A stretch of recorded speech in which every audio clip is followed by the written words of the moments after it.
Hola chicos y chicas, aquí estamos otra vez en clase de física y vamos a continuar con la cinemática, que como ya sabéis es la parte de la física que estudia el movimiento, considerando este como la variación de la posición en función de dos elementos, ¿vale? En función del tiempo y en función del sistema de referencia que adoptemos nosotros para analizar ese movimiento.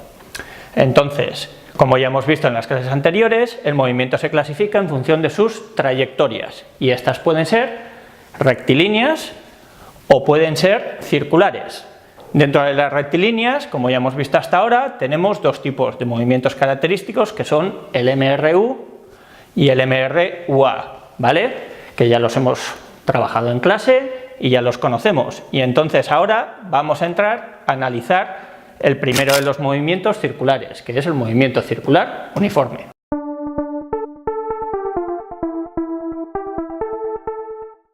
Bueno, chicos y chicas, vamos a empezar a analizar el movimiento circular uniforme.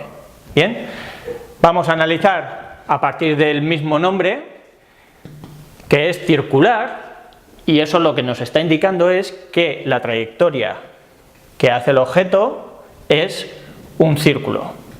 Bien, y es uniforme porque la velocidad con la que recorre esa trayectoria es uniforme.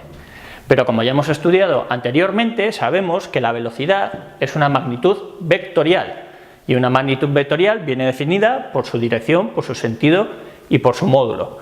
Con lo cual vamos a entrar a analizar un poquito esos cuatro instantes que están dibujados en la pizarra para ver qué pasa con esa velocidad. Entonces, si empezamos en el instante 1, veremos que ese objeto tendrá una velocidad igual al vector v1, bien.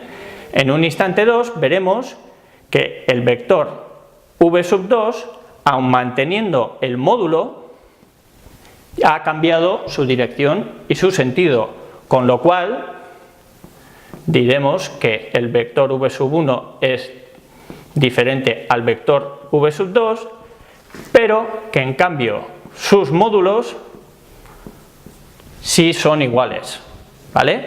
Si seguimos analizando en un instante posterior t3, tendremos que el vector 3 de velocidad habrá cambiado otra vez su dirección, manteniendo el módulo.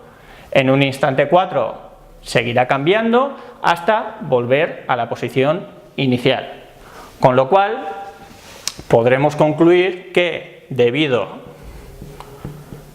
a su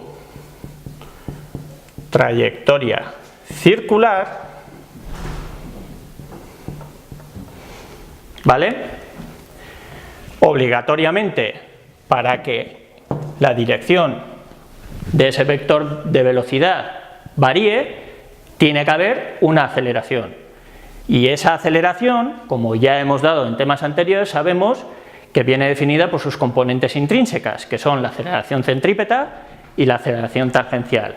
Hay que recordar que la aceleración tangencial mide la rapidez con la que varía el módulo de la velocidad, y la aceleración centrípeta, lo que mide es la variación en la dirección del módulo de la velocidad, con lo cual, debido a su trayectoria circular, lo que tendremos es que en un movimiento circular tenemos una aceleración centrípeta, ¿vale? Y esa aceleración va a ser siempre orientada hacia el centro de esa trayectoria circular y perpendicular a ese módulo de la velocidad, a ese vector de la velocidad. Perdón, como ya sabemos, el valor de esa aceleración es el módulo de la velocidad al cuadrado partido por r y se mide en metros segundo al cuadrado, ¿vale? Y si hemos dicho que los módulos de las velocidades en cualquiera de los instantes se mantienen, ¿vale? Debido a su uniformidad, podremos decir que la aceleración tangencial en un movimiento circular es igual a 0, ya que sus módulos no sufren variación, y esta es la primera característica que tiene un movimiento circular uniforme, que necesita de una aceleración centrípeta para poder dibujar esa trayectoria circular.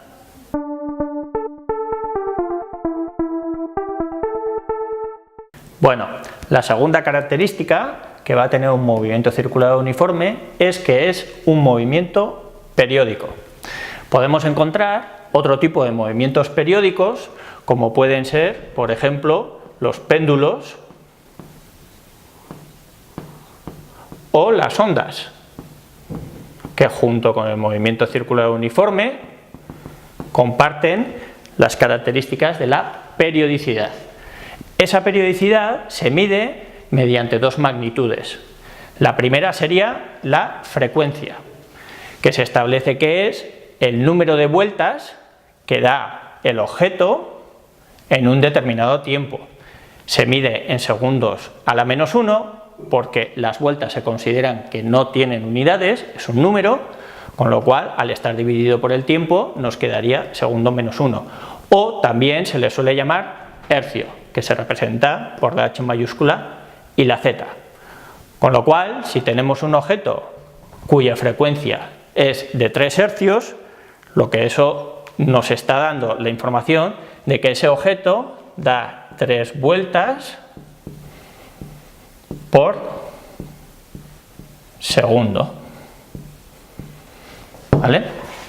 Otra forma usual en la que en los problemas os podéis encontrar medida la frecuencia son las revoluciones por minuto, que como veremos ahora están relacionadas con la frecuencia o los hercios, de manera que revoluciones es igual al número de vueltas, pero en este caso son por minuto.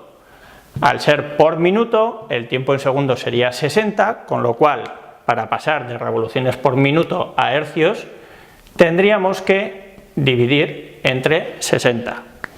Por ejemplo, si yo tuviera el dato de que un objeto va a 120 revoluciones por minuto, haciendo esta transformación, lo que yo tendría es que ese mismo objeto tendría una frecuencia de 20 hercios.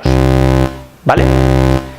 La segunda magnitud que mide la periodicidad es el periodo, que se establece como el tiempo que tarda un objeto en dar un número determinado de vueltas. ¿Vale? Y se mide en segundos. Aquí la relación entre la frecuencia y el periodo es clara. Podemos establecer que el periodo es la inversa de la frecuencia, ¿vale? El número de vueltas y el tiempo, algo bastante obvio, ¿bien? O se puede decir que la frecuencia es la inversa del periodo, con lo cual, si nosotros tuviéramos un dato en el que nos dijera que el periodo de un objeto en un movimiento circular es de 2 segundos, lo que significaría es que ese objeto tarda 2 segundos en dar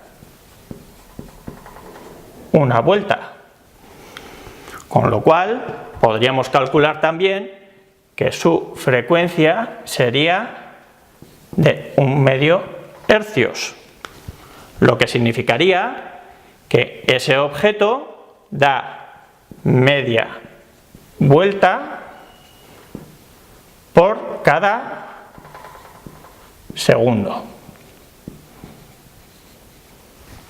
Fácil, ¿verdad?